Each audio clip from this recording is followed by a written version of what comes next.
Welcome to Urban Legends with your hosts, Smartwatch, Neil and Chris, and Blueberry Teacher. Hello and welcome to this Thursday's episode of Urban Legends, your weekly podcast about the paranormal, the eccentric and the mysterious. That's just the host. I am the only currently living human with 4 working ears, Chris Flynn, and with me, as always, is the lead guitarist from 1980s hair rock / cock rock band Man O' War. It's Mr. Neil Herbert. Hi Neil, how's your week been? It's not too bad, just rocking out. I mean, we don't consider ourselves a cock rock band, we're saluting the gods of metal, I believe, is the oh really? The Man O' War phrase. I mean, like I've seen the album covers, and you're all just there in like leather pants with your leather pants and with your hands on your hips. Yeah, that's how it's done. Yeah. So, do you guys still play? Oh yeah, absolutely. Yeah. What, like kind of balding and not quite so muscular anymore? Yeah, might have a little bit of a paunch, like as Thor would. He did in one of them movies, didn't they? Yeah. Yeah, great stuff. It doesn't matter. We're still, So were you on the same sort of LA scene as Motley Crue and that kind of thing? I mean, yeah, cross paths. Cross swords. Cross axes. Yeah. Yeah. I do like that when somebody calls a guitar an axe. That was always fun. Well, your guitar used to be shaped like He-Man's axe, didn't it? Yes. Yeah. It was the whole thing. It was very much designed like that. No, you very much like the, my leather get-up designed on. Yes. Designed on the Mattel toys. Made it incredibly hard to play, but that's not the point. It's, images are important. Yeah. It's like a pride in how you look. Well, exactly. Yeah. Like dressing like a gay porn version of like you. What are your best memories from those times rocking around the sort of 80s? I have absolutely no memory of the 80s. Drowned it in cocaine. Yeah. I quite enjoyed what I read about in the biography, driving that articulated lorry into a swimming pool. That was good. always had to go one step further than the rest. Oh, that was good, yeah. Motto. Driving that milk float off the pier. Yeah. That was good. Stealing that Boeing 747 with Lemmy. Those he wanted to go down the off licence and we couldn't be bothered to walk.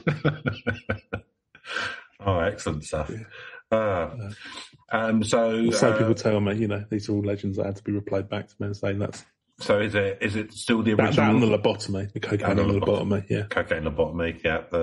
You got metal septum now, of course. Yeah. Brass septum. Yeah, reinforce that. You do have to polish it every once in a while, but other than that, that's all right. It's nice. Improvement in many ways. So is it still the original lineup, or like were there changes? Like, were there any falling out, musical difference, drug arguments? I'm going to say. Well, I mean, all the rest of the band, apart from me and the lead singer, died, and of course we don't speak to each other anymore. So okay, we're now Man O' War 1 and Man O' War 2. Man O' War of metaphor. Yeah. Okay, which one are you? Should be Man O' War, because the lead singer would be Man O' War, wouldn't he? Although you wrote most of the songs. Yes, I know, the original Man O' War. Yeah. I've cut down, since the bass is done, we've cut down on the 25-minute bass solos. Oh, really? Well, you just didn't bother replacing him? Yeah. No, just use Casio keyboards. Just use Casio keyboard now, it's fine. And is it true that you're playing the Taunton Festival this year, which is held in Taunton, Somerset? Yeah, we're playing the local primary school tent in the game making thing at Taunton. Okay. I think audiences have become more selective, not smaller.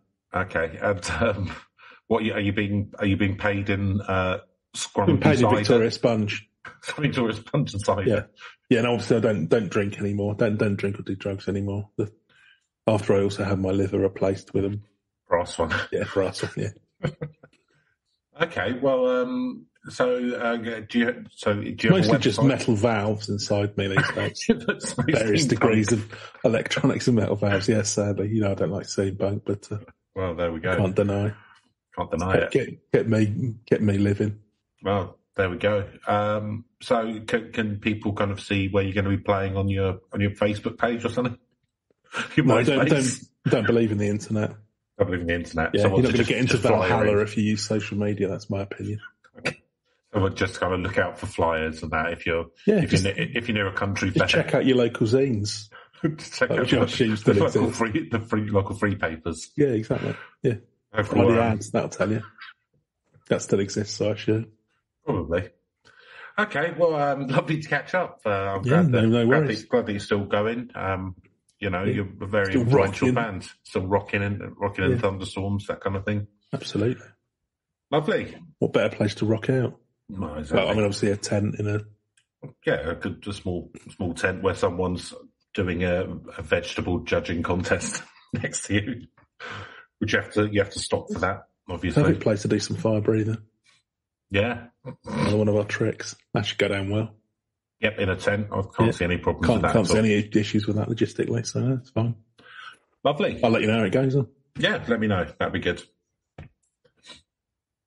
But you'll be presumably listening with all four ears to that going along, Chris. Does that increase the volume of things you can hear, or can you just hear different things? So like frequencies like only a dog and you could hear. So the problem is that my extra two ears both grew on my liver internally. Oh, okay. So I don't actually get any benefit. So I don't have any better hearing or anything. If it had been on the back of my head, that would have been good. So you got kind of 3D hearing. But actually, you'd really benefit from Dolby surround sound then. You could really, brilliant. Yeah. It's worth investing in a home cinema. But no, they both grew on my liver. But they both still work. But actually, it means that I've got more muffled hearing than most people. So I don't really see any benefits from it. Can you sort of hear any of the damage that you're doing to your internal organs? I hear it screaming quite a lot, I was screaming. I mean, who knew? But your liver does actually scream if you're drinking Bell's whiskey. It wants to at that point, doesn't it? Yeah, it's screaming away. Screaming with pleasure, presumably. No, just absolute pain. Pain and horror, yeah. Pain and horror. I mean, it's good to be in the sort of the medical journals and that, but they've said that should we like cut off the sound from those? But it's part of me. Well, who I am. It's your identity. It's yes, I very much attach it to my identity. But perhaps for those wanting to graft on extra sensory organs, the green isn't always grass. Green isn't always grasser, absolutely. The green isn't always grasser on the other green. No, absolutely isn't. When the colour is in the wind, then two in the bush. Yeah, scale the heights. As Eric Cantona once said. to a fawning, applauding group of journalists. Yeah. Man, speak word. Okay, Neil. So this week, we're going to look at, we haven't done many, but we're going to have a look at a bit of stuff about those boys upstairs, aliens. Oh, okay, yeah. So we're going to have a look at quite a famous abductions. And it's quite a big one. It's quite famous. There's been a film about it and everything. Oh. So what I'm going to do is I'm going to be reading it from two sources and I'm going to switch between sort of midway through and then switch back in a new maneuver, which I've not tried yet in the podcast. So we'll see how that pans out. Given that we've got, certainly maybe can't even speak properly, then it's bound to go well. Yeah, exactly. So I'm going to be starting with, I'll just give them a shout out now. So dreadcentral.com, which I believe is the website of Dreads TV, whatever that is. I think it's a YouTube channel. And it's by Jans Holstrom. Good. Here's Jans and Dread TV. Yeah, good man o' war name. Yeah. And the second one. Join the army. The Man of Warriors. And the second one will be from unsolved.com, again, which I think is that Unsolved Mysteries. So that is a for sure a documentary series, which I think they do one on Netflix at the moment. Oh, is there any particular celebrity hosting that? Like Bill Shatner or somebody? Or... No, I don't think there's even a voiceover. It's just like interviews. Oh, that's a shame. You want to get some like DLC. Unsolved Mysteries with Chuck Norris. Oh no, I wouldn't want Chuck Norris involved. He's got a bit too big for his boots. But I don't know. Let's think. I don't know. Like somebody who's on the background in X-Files or something like that. You remember me as Agent Skinner from X-Files.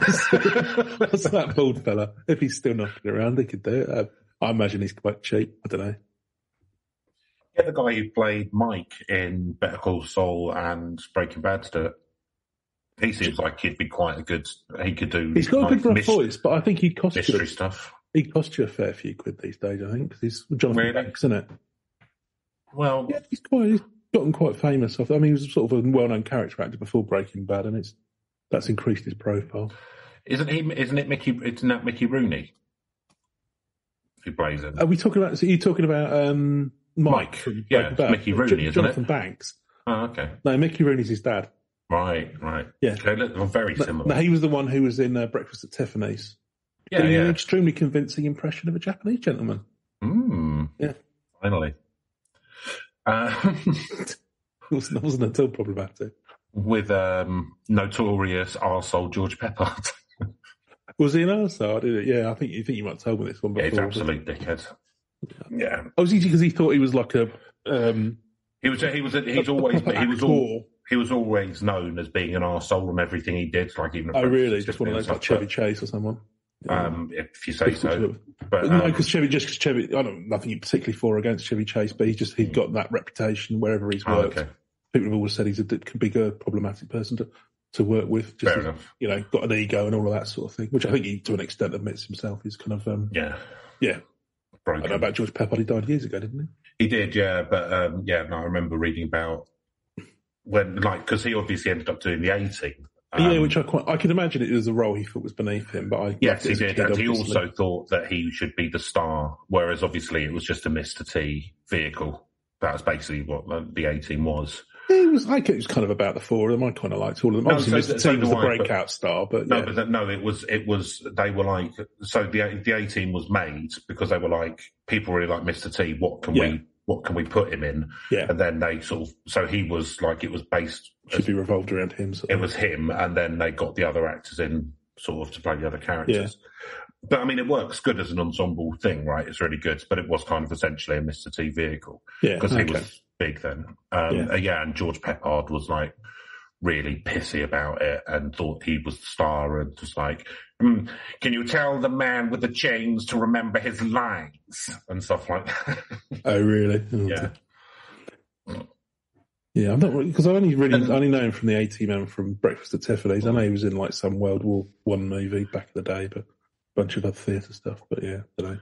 Hey, it doesn't matter. We're here to talk about aliens. You know what? Yeah, it's not the George Peppard cast. Let's take that one away for another episode. Let's put that in the bad ideas folder. See, we'll wait until we get desperate enough to open it up. So, the unsolved look at the Allagash alien abductions. August 1976. As summer drew to a close, four men, brothers Jack and Jim Wiener, along with Chuck Rack and Charlie Foltz, decided to spend the dwindling days of the season on a camping and canoe trip in Allagash, Maine. None of them could have imagined what would happen in the wilderness of Allagash would resonate through the rest of their lives. Visions of abduction, experimentation, and extraterrestrials would catapult them into the spotlight and eventually divide them. A strip of northern paradise at the top of the state, Allagash is home to less than 300 full-time residents. The thousands of miles of pristine woodland are the crown on northern Maine. The men made camp in their first day and decided to canoe up the river. After stoking a roaring fire, they headed out. As they travelled along the river, each in turn noticed something strange. It's strange that they stoke a fire before heading out. Is that going to carry on being warm? Is that to keep the place warm before they get back? Or I would have thought you put the fire out and then stoke it up when you get back. I think these people are asking for an abduction, to be honest. Oh, They're doing everything backwards, aren't they? Maybe it's part of a ritual. Well, that's Maine for you. That's where Stephen King comes from, isn't it? Yep. Yeah. A light was following them, Neil, seeming to stay on them as they went down river. They continued and thought nothing of it. Could it be an alien? With very little to do. Let's head off to Maine and bother some fishermen. Well, you're more likely to get them there than you are on Fifth Avenue. Maybe you may want to keep things quiet. Yep. 2 nights later, the light was back. The men were out on the river fishing when they noticed it. Charlie decided to try and signal the light. He signalled SOS, and the light beamed down on the men. They decided to paddle back to their camp, and according to them, the light followed the entire way. Yeah, because you wonder why you were signalling SOS. You shouldn't do that unless you've got a real problem, Greg. But he's ringing up ambulances in his spare time as well. He's swatting people during Gamergate. Yeah. Don't be using the emergency services unless you need them. Yeah. I mean, you do, though, don't you? Well, yeah, I bath a little too hard. That's an emergency, in my opinion. Emergency! When they arrived back at camp... Pay their wages, Chris, and my taxes. Well, exactly. We pay quite a lot of tax as well, don't we, because of the success of the podcast. Absolutely. Raking in the money from the Amari investment fund. Yeah. Well, we would pay tax if it wasn't all offshore, obviously. But of course, but that's just sensible. That's just sensible finance. Fiscal planning, yeah. Yep. Just because you don't happen to read up on tax laws and tax loopholes, that's not down to us. You're leaving money on the table, mate. Got no sympathy for you. Because you can't have high-powered tax lawyers to make loads of exceptions for you. It's just because I had my body designated as a crown dependency. Yeah. So, when they arrived back at camp, their fire, which they had been stoking well before each outing, had completely burnt out. As if they'd been gone for hour upon hour instead of just a few minutes. Missing time. Well, this is interesting, isn't it? Because so clearly then that is what they do. Then they stoke up a big old fire. Yeah. And then it burns up, so it's lovely and toasty when they get back in, and then they can build up a bit more rather than having to, presumably, I hadn't thought of that, but it was a wasted fuel, but yeah. Presumably it'd be too cold once you got you're in the middle. I mean, you're in the middle of the woods, plenty of fuel. But then you've been out. Well, yeah, I suppose because it's the thing. You've been out for ages anyway. If you've been on the river, why not just build a fresh fire when you get in? I suppose it's it depends how far you're going on the river, Neil. There's a lot of imponderables here. You're assuming you're assuming they canoed 200 miles up the river, whereas they could have just gone out right round the bend. The thing, yeah. But I'm assuming that, as much as they've gone for miles, just I'm assuming they're out there for a good few hours because you're fishing. You're not going to pop out for half an hour to fish, are you? Depends how good you are. Maybe they do. I don't know. Depends how good you are. How many fish did they catch, Chris? I don't know. Well, none because they were in an alien ship. Yeah. While strange, we don't know. They might have done. They might have caught loads of fish, but the aliens have sort of snapped them up. This is the alien. It's like they're doing their local bit of fishing.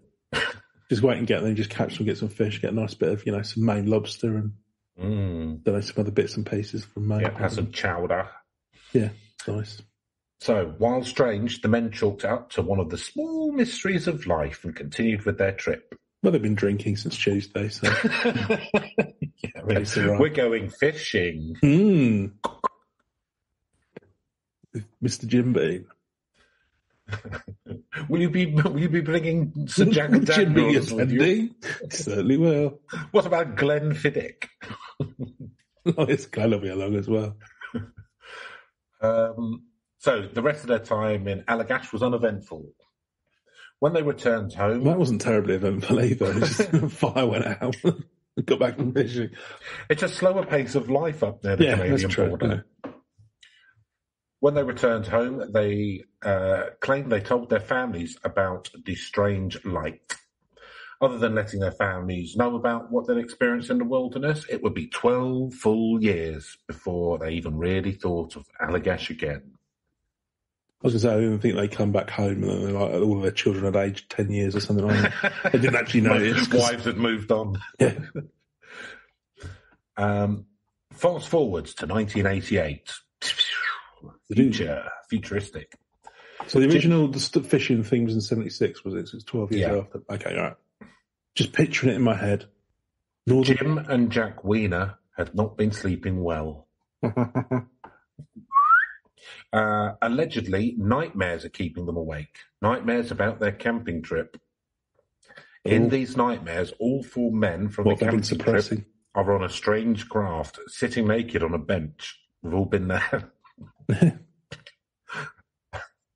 That's how I choose to stay and wait for the bus. It puts other people off. Well, I'm going to do me. Sorry. Exactly. Yeah. Liberty.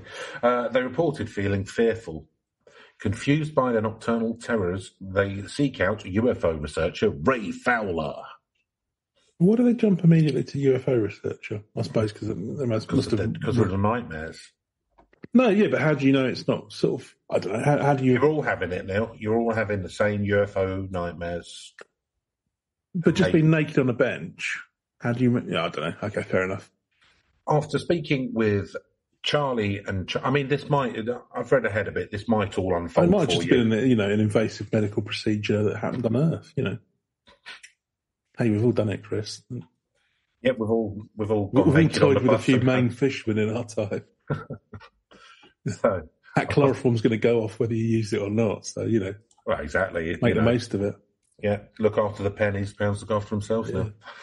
After speaking with Charlie and Chuck, all four men agreed to undergo hypnosis and try and figure out what had happened in 1976. Allegedly, they agreed to be hypnotized separately and not to tell the other men what they remembered of the night. Oh, it's good that they're upholding these procedures. Make sure it's all on the up and up. Scientific rigor. Yeah. When the four men were brought together, it was found that each of them remembered roughly the same thing, that they were taken on a ship and experimented on by extra testicles. Dun, dun, dun. So, I'm moving on to Unsolved Mysteries now, because it's has some sort of transcripts of the stuff that they were saying. Oh, right, about the extra testiculi. About the extra testicles. Yeah. So, for years, Jack Weiner was disturbed by reoccurring nightmares. He told no one about them except for his wife, Mary. I was starting to... Sorry. Mary Wieners. Yeah. I was starting to have nightmares, really terrible nightmares that I could not explain. I found myself in a very bright lit room. I had no idea where I was or why I was there. To my left, I could see my brother Jim, Chuck Rack, and Charlie Foltz sitting on some type of bench, and they were all naked. See, here's the problem with sloppy aliens who don't do the memory wipe properly. It's causing these kind of problems. Yeah, I mean, I don't really care if they experiment on me as long as I don't remember it and it doesn't do any harm. Listen, Zenlop, you've got to do the memory wipe properly. Zenlop. You know what happens, yeah. That what his name is? Yeah. Right. Zenlop and Chavy Ray. Tammy Ray. Chavy Ray, I don't know. I do declare. I do declare. Wow, I'm from the Alpha system. That's as close as they can, from Alpha Centauri, that's as close as we can pronounce in human language. Human. I was wondering why they weren't helping me because I felt like I was in danger. And while I was trying to figure this out, I noticed this figure, or dark, shadowy type figure, emerging from this light. This bright light in front of me. I would wake up, sweating and breathing heavily, and just in a state of terror and shock. I reckon it was just like sexy pranks gone wrong. Sexy pranks gone wrong. They just had a few too many Coors Light and... In 1988, Jack's twin brother, Jim, confessed that he too was haunted by exactly the same nightmares. There were always certain elements of the dream that were the same. Some type of creature, being helpless, being violated, was a feeling I often woke up with. You and me both, brother. In every dream, the twins were with Charlie Foltz and Chuck Rack, two friends who they had met in school. They wondered if these nightmares could be connected to the camping trip 12 years earlier in Maine. So I've already read that bit. So this is what Jim said about the bright object in the sky. It was just floating above the treetops. It didn't seem to be moving in any direction. And I looked at it through the binoculars for maybe 15 to 30 seconds. And then suddenly it just winked out from the outside edges inwards. I mean, it literally just went whoot like that, and it was gone. There was something about this thing that left me with an odd feeling that wasn't quite right, but I really didn't dwell on it. Hey, pretty cool customer. Hey, past is the past, Chris. Quit living in it. So, maybe an alien's probed you. Maybe not. They're crazy cats. Hey, but they're more advanced than us. If they can cross that far in space, I presume if they wanted something up my arsehole, they had a good reason to do so. Maybe they were curing your cancer. Ours is not to wonder why. Oh yeah, might have been sort of So this is what Chuck Rack had to say about the second time they went out, the time gap one. I had feelings that there was something staring at me from behind me. I turned over my right shoulder like that and saw a large, round globe of light that looked exactly like what we had seen 2 nights previously. It had this rolling effect on it, like a miniature sun, very, very bright. It lit up the treetops like daylight, and it was absolutely silent. After looking at it for what seemed like several moments, we decided to signal this thing. That's when Charlie picked up the flashlight and squeezed off the message of SOS. The response was instantaneous. Was that the that was their crucial mistake? Mm. Well, they were asking for help. Yeah, well, they got their help. A bit of help they were after, but sometimes it's best just not to get involved now. Yeah, keep your mouth shut. Eyes to the pavement. Yeah, let them shine their light. You do yours. You do your fishing. Carry on with it. Well, when the light started coming towards us, my curiosity was satisfied, and I just dropped the flashlight. The only thing in my mind was getting to shore. I never looked back. Jack Wiener. I remember looking over my shoulder, trying to keep an eye on this object, and it was coming up behind us. It was getting very close. It was almost on top of us at this point. I remember thinking that we were not going to outrun this thing. The next memory was being back on shore now, just staring up at the bright object. I remember thinking I could pick up a stone and bounce it off this thing's side. That's how close it was. And then all of a sudden it just streaked away very, very fast. And within a few seconds, it was like a star, just another lad in the sky. I remember stepping out of the canoe and going up to the campsite. I remember there was no panic. We all seemed to be very relaxed. Do we think that they'd gotten on the ship already by that point and then dropped back off? Yeah, okay. All 4 men agreed that they were out on the lake for less than 20 minutes. A huge bonfire should have burnt for hours, and yet only coals remained, indicating a longer passage of time. The unusual thing is we didn't stay up for hours and discuss the thing, which is what you'd think 4 young guys on a camping trip would do. We just seemed very fatigued. Well, we tough it out after all that examination, yeah. I always feel very tired after entering a foreign body. And wanted to go to bed. The next morning we just got up, got our camp stuff together and paddled to the next campsite. So they spent another 10 days in the Allagash wilderness but never saw the bizarre light again. So, blah, blah, blah, blah, did they get any fish? This is what I want to know. Well, they're not going to tell me about the success of the fishing expedition, are they? You can just take your headphones off and knock out if you want. I'm just going to go have a lovely sleep for another half an hour, Chris. Call me back when it's time for scoring. They're all getting 0. So here we go. Now we're getting to the bit where we're getting to the actual hypnosis sessions. So independent of one another, each of them drew illustrations of their incredible recollections. All 4 said they were taken aboard the craft. The aliens forced them to strip naked and seemed to be conducting medical examinations. The aliens took samples of the men's skin and body fluids, their blood, urine, and semen. I wonder how they were extracting these bits and pieces. I'm also wondering, kind of like, how did they communicate? They didn't. Well, they told them to strip naked. How do they? They forced them to strip naked now.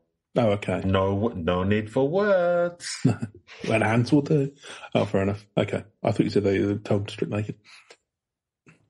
So, What follows are excerpts from the actual sessions, and I'm going to read it verbatim, Neil, in an actory way. Nice. They don't know what to do. I think they're going to come after them. I feel like I want to. The first one comes near me, I'm going to throttle him. I don't like these things. I don't care where they come from. They shouldn't be doing this to people. That's Jim Werner. They're right there. Their face is right in my face. I don't know why. I don't want to know. I don't want to know what they want. They're saying things. In my head, they're saying, don't be afraid, they say. Just do what we say. Just do what we say. That's Jack Weiner. Well, so they can communicate telepathically on the sound of it. Of course, aliens are all about the telepathy. Oh, yeah. It's, higher form. What kind of ignorant sentient life form would just use... Well, they've got really little jaws as well, haven't they? For not talking. Unlike us. They haven't talked for years, have they? Talked for years. This is Charlie Fault. It's like a doctor's office. I get that. It's cold, like the doctor's office is cold. They put the panel over your chest. Then they scrape your arms and your chest and your legs and your thighs. We shouldn't be here. I just keep thinking. I want back in the canoe. Chuck Rack could see what the aliens were doing to Charlie. I see some sort of device on him. They've got this a look like a silvery. It looks like that.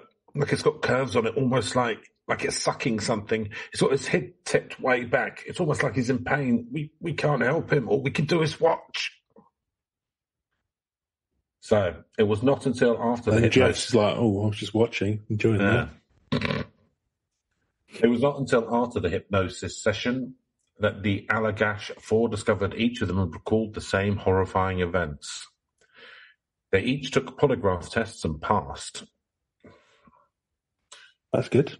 For skeptics, however, the stories of an alien abduction does not stand up to scrutiny. Oh, typical skeptics. Some suggest, including... What proof do you need? Got polygraph, which is, notoriously reliable. It's not like they've had 12 years to get their story straight. Some suggest, including clinical psychologist Dr. William Cohen, that images from popular culture or horror movies may have triggered inspiration for the memories of alien abduction.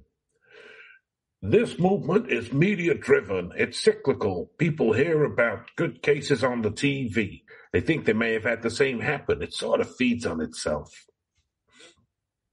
And Dr. John Mack, who is a psychiatrist and author, usually these people who have no interest in abductions, have not read about it, are unfamiliar with the beings, and are shocked and astounded when they hear someone else has had these experiences as well, or that there's material in the media about it. The investigators have made very clear-cut agenda about what they are looking for. So, if you get someone that is doing a UFO abduction research, this is a person that has already decided that UFO abductions are real, that thousands of people are having them. They have a symptoms list. And if you come in the door with those symptoms, then you must have been abducted. It really doesn't work like that.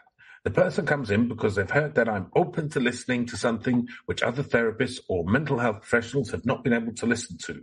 This is not a club anyone wants to belong to, said Dr. Mack. The 4 men have never backed down. This happened. If you believe it, that's all right. If you don't believe it, I don't care. I don't care because it did, says Charles Fault. Right, now, back to Dread. So, this is where it gets interesting now. I was waiting for that bit. You've got quite high expectations. Jack recalled the alien faces, calling them terrifying. Charlie claimed that the ship was like a doctor's office and they had put a panel over his chest and scraped his skin off. Chuck revealed that he had seen the aliens working on Charlie. These revelations rocketed the 4 men. They're on GAC? They're on GAC. Yeah. Well, you don't want that in a medical facility. Yeah, we're working on some Charlie, if you get my meaning. So these revelations rocketed the 4 men into the spotlight now. Oh, hello. Hello. An appearance on the Joan Rivers show. I'm sure she took that as seriously as it should have been. Yeah, I bet. and their very own episode of Unsolved Mysteries, which is what we just read from, thrust them into the alien zeitgeist. Zeitgeist, of course, being the king of the aliens. Yes. Convention appearances and book deals soon follows. What are you thinking, Neil? All on the up and up? No, it all sounds perfectly reasonable to me. I mean, these traumatised survivors of a, terrible thing ought to be, financially rewarded for medals as well. However, Neil, in 2016, Charlie Rack, after having fallen out with the other three men, dropped a bombshell. What, it was all bullshit? They just the did it for abductions profit? Never happened. No. And the Allagash incident was all a money-making scheme. No. Oh, my faith in humanity's taken a severe dent today, Chris. It's weird that they kind of cut that bit out of the thing on unsolvedmysteries.com. Yeah, it's almost like they don't want the facts to... I mean, it's a mystery. Well, the thing is, we don't know. That could have... But it could be an alien. They put an implant in there. It's like if... Your basic safety procedure, you do your brainwashing, and that should be sufficient if you've done it properly. But looking at you. But... If you don't do that, they start yapping, we activate the the brain implant, which just makes it go, oh no, actually just made it all up for money. Exactly. I mean, you would do, wouldn't you? You would do. I'd do it to get on the Joan Rivers show. Obviously, it doesn't exist. No, I mean, you would do if you were an alien. You had that kind of advanced technology. You'd have that as a backup, basic security. Yeah. He stated so. It was all a money-making scheme. He stated that although he publicly announced that the hypnosis had uncovered long-buried memories... Look, I've been lying to you all along. Why would I make this up? As for a motive for this long-running plot, Charlie had this to say. We were compelled to stay together, all speculating that this thing should go into the millions of dollars for each of us. We made very little. So that was based. I was going to say, what was his inciting incident for wanting to didn't make money? For wanting to sort of blow up the scam, and it's basically because they didn't make enough money out of it. Yeah, that's basically it. Yeah. Well, the thing is, though, you've got on a talk show and you've gotten some books out of it. I mean, probably cut your losses. At least you had a bit of fun. Do you know what I mean? Yeah. But then he presumably thought that if he came back and said it was all a load of bollocks, that he'd make it. I mean, he's not going to make millions out of that either, is he? But he was trying to keep the gravy train rolling a little bit longer. Well, I mean, it sounds like it had pretty much fizzled out. It fizzled out at that point. And he wasn't really getting on with the other guys at this point. Yeah. For whatever reason. Well, it's because their relationship's based on a lie. Well, no, because they were friends beforehand. Yeah. But obviously... He sounds like a bit of a prick to me. Who does? The guy who blew it all up? Whistleblower, yeah. Well, the thing is, it's not like he hasn't gotten involved with all of it beforehand anyway. If he sort of came out and said, I regret doing it or something like that, much you can believe that either. But yeah, he's just trying to make a bit more money out of a different sort of scandal, isn't he? Or is he? Or is he?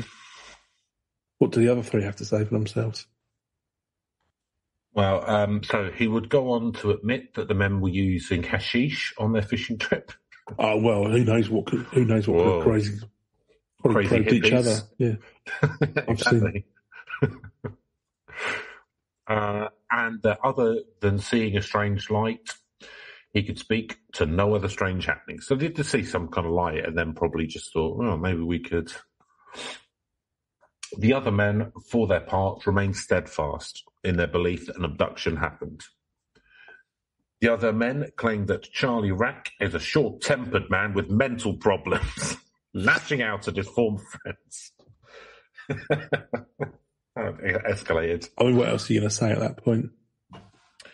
Since the revelations in 2016, Jim and Jack Weiner, along with Chuck Foltz, continue making appearances at UFO conventions, spreading the tale of the time that they were experimented on by aliens.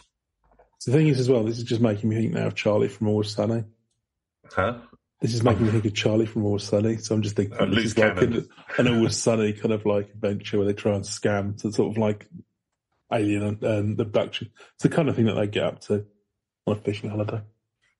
So what I can say about...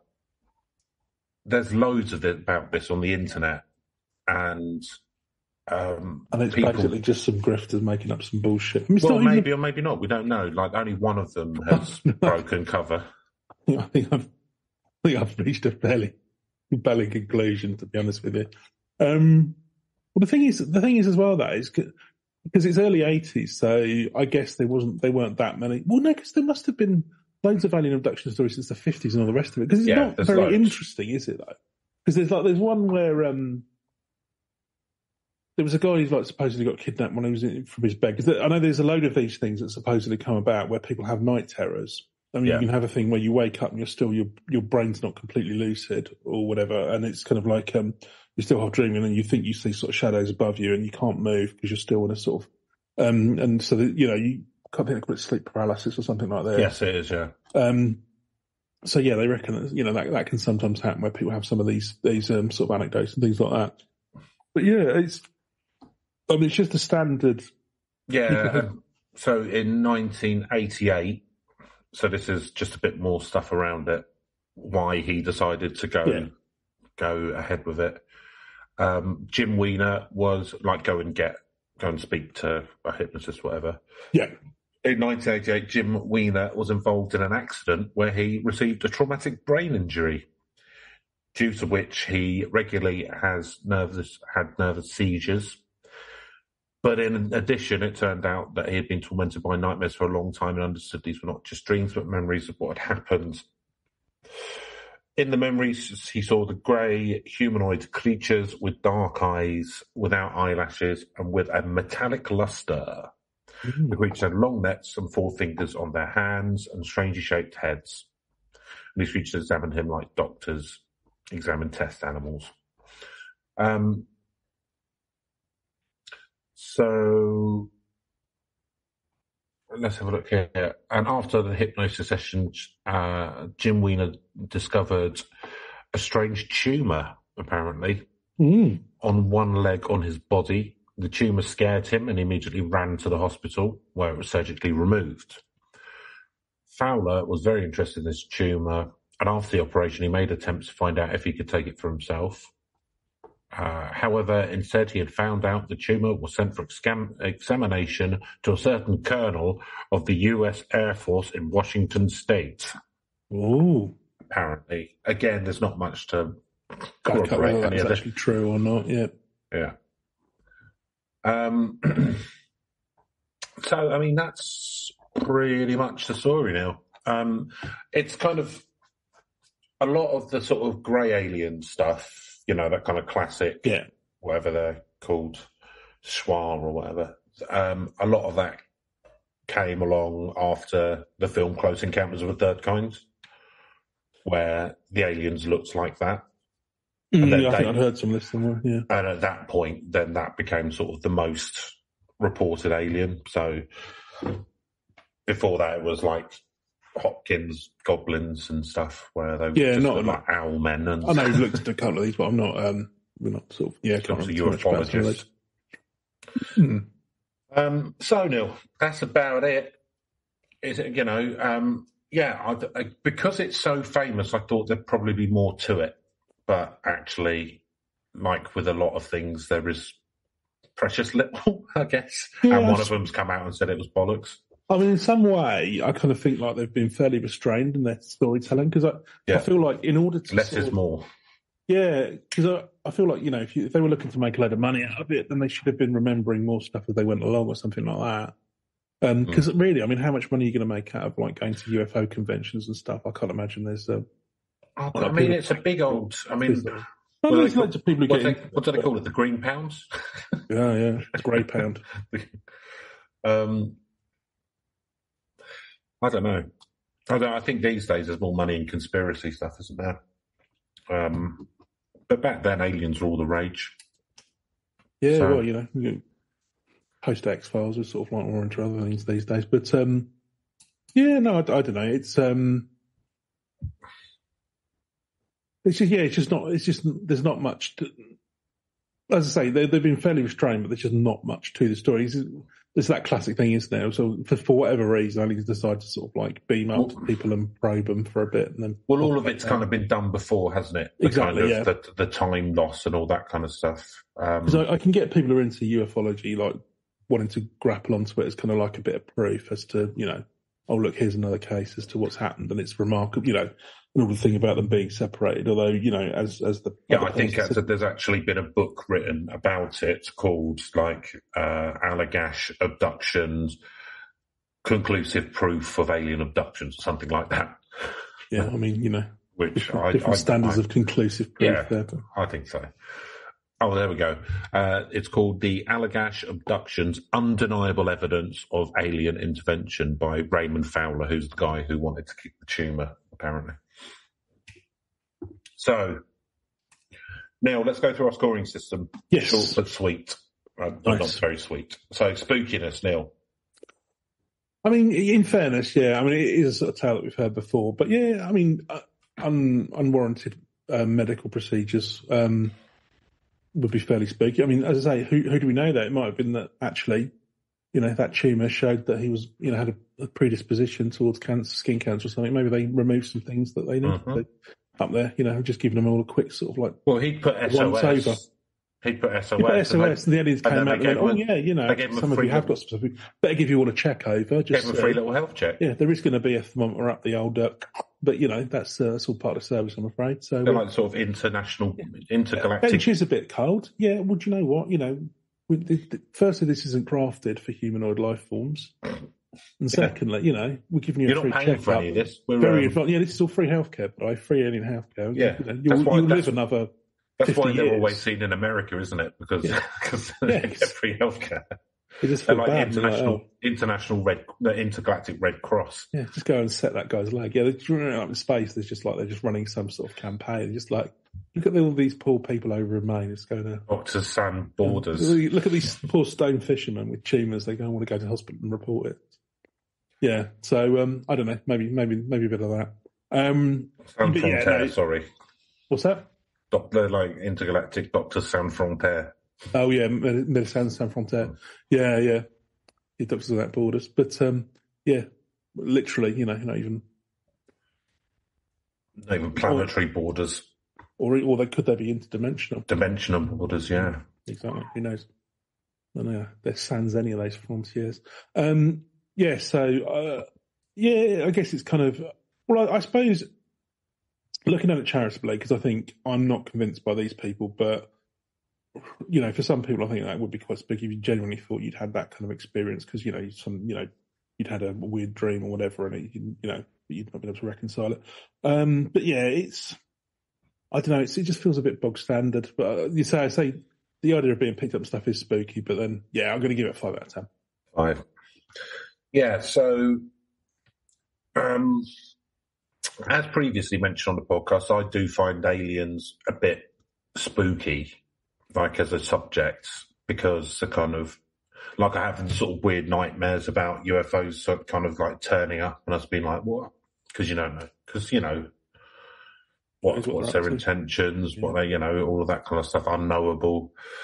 And if you're out in the middle of nowhere, I guess that's quite. I'm kind of not really sure what I'm thinking. What's spooky here? Do you know what am I trying to grab onto? Being abducted by aliens. Yeah. Yes, that would be very spooky. If you getting kind of snapshots of memory of it, I guess. I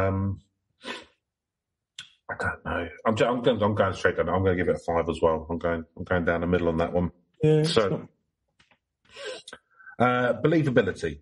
So, right. So there's 4 accounts. So that gives it a and because the bar's so low with all of these, then if there's even people who have on record said something happened, it boosts its believability, right?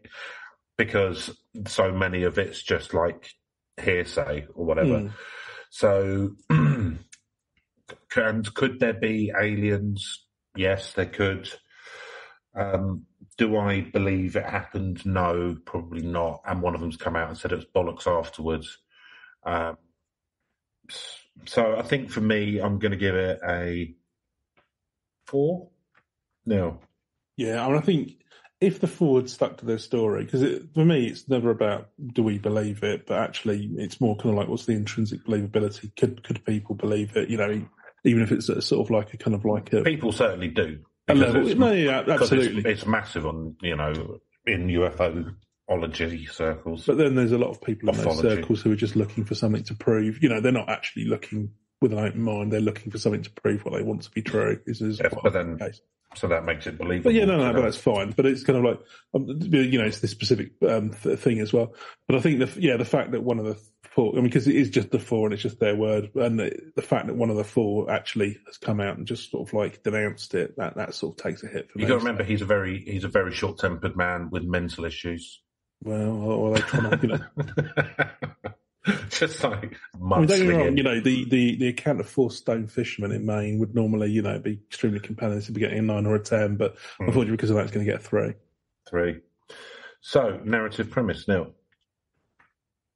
There's not much here, to be honest with you. It's just bog standard. I mean, you've got time skips. That's all happened since the 50s. You got, you know, they go up and it's, you know, Gray's doing medical, you know, it's a boring episode of Star Trek, frankly. It's, yeah.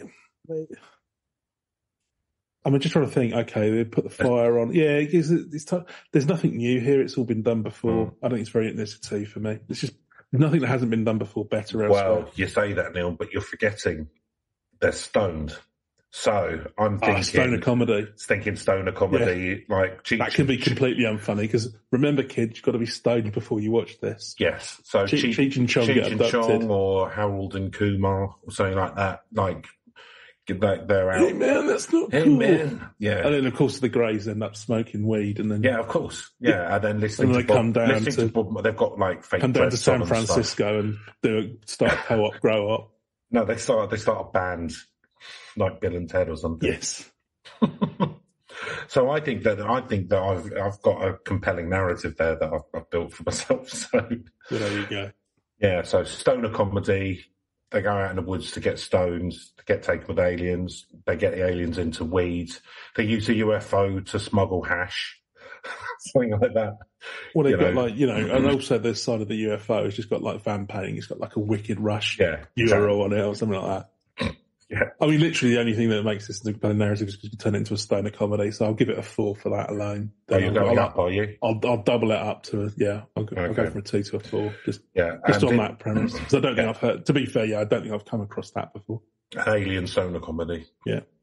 So for that reason, I'm giving it a 6. Fair enough. Your tolerance is greater than mine. I've watched too many. Hey man, I came up with the idea. So no, fair enough. You could have Snoop Dogg would be in it, obviously. Oh yeah, of course. I was going to say, have you seen that one where he's in high school? Man, did you see that?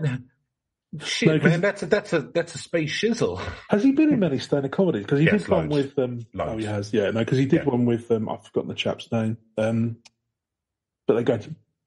he goes back to high school. Yeah, and there's one he's supposed to still be a high at the school moment, student. which is like a recent stoner comedy with Snoop Dogg, and that's pretty much it. I think he's given up on doing albums. I think he just does stoner comedies now. Well, yeah, or it's just hanging out, smoking. Because I remember he did like some podcast about Game of Thrones or something, and they had him sitting on the throne just basically smoking weed and going on about how Game of Thrones was pretty good. Well, he gave up for a while and was like really against weed. Like I remember being on like an American. Oh, really? He was like on an American talk show, I can't remember, like Ricky Lake or some shit. Yeah. And they were like, "Oh, and you've stopped doing drugs and stuff." And he was like, "Yeah, man, I'm high on life." And they were like, "Woo!" And then like just straight back into it. So, yeah, well, I think he's sort of person just like, he'd have a laugh wherever he was. He's pretty laid back. He does. He's got a Twitch channel where he just gets pretty charismatic. He's got a Twitch channel where it literally is just him playing Madden, getting stoned. That's the reflexes get increasingly worse. Extra income stream. Well, good luck to the boy. So reach now. It's got a good reach within this kind of UFO thing. It's got a book. It's at many documentaries, so that's good, isn't it? It's got loads of books actually.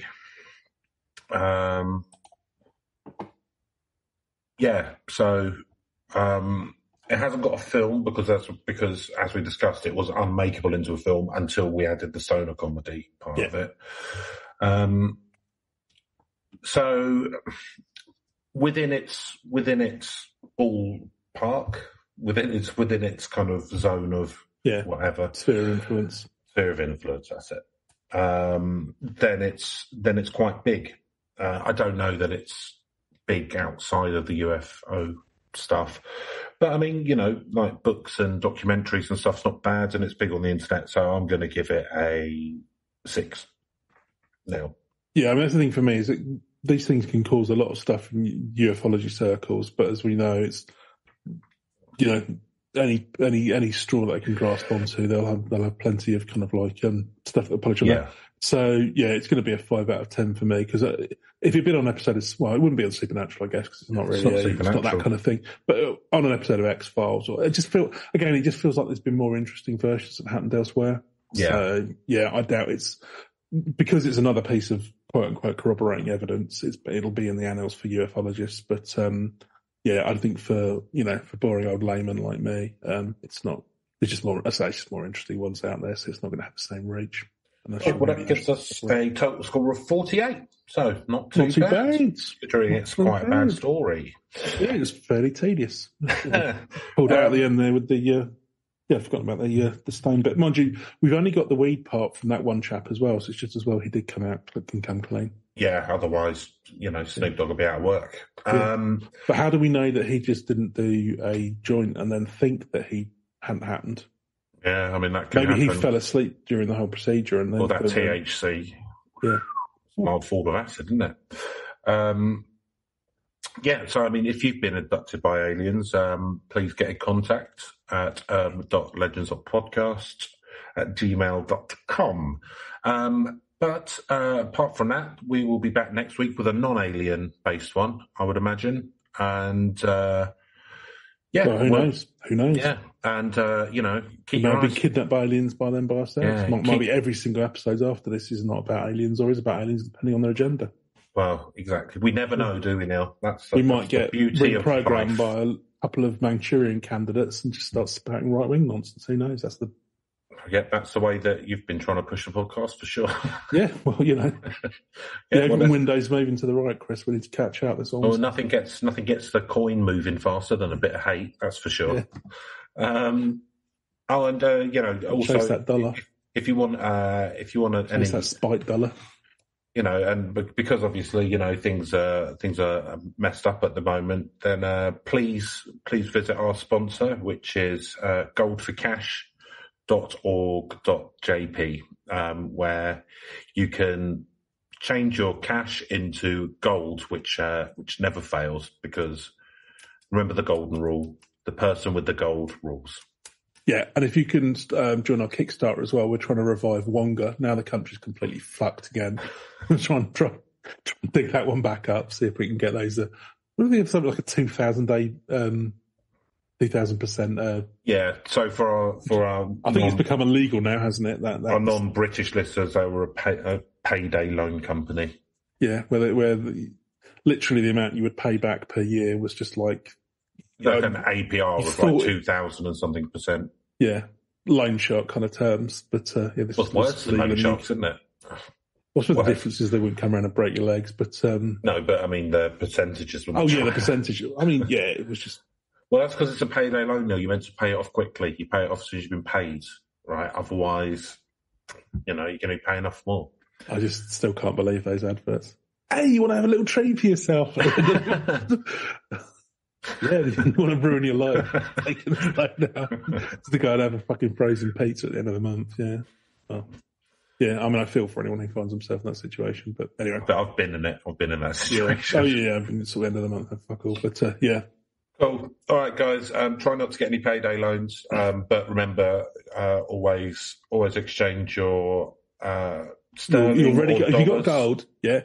It's just money on the table. Just cash that in. Yeah, cash it in. Lovely. Hey, most make the most of them. Most supermarkets will accept gold sovereigns these days, so you'll be all right. Nice. All right, guys. Back next Thursday with hopefully a more interesting one. Take care. Bye-bye. Goodbye. Antennae.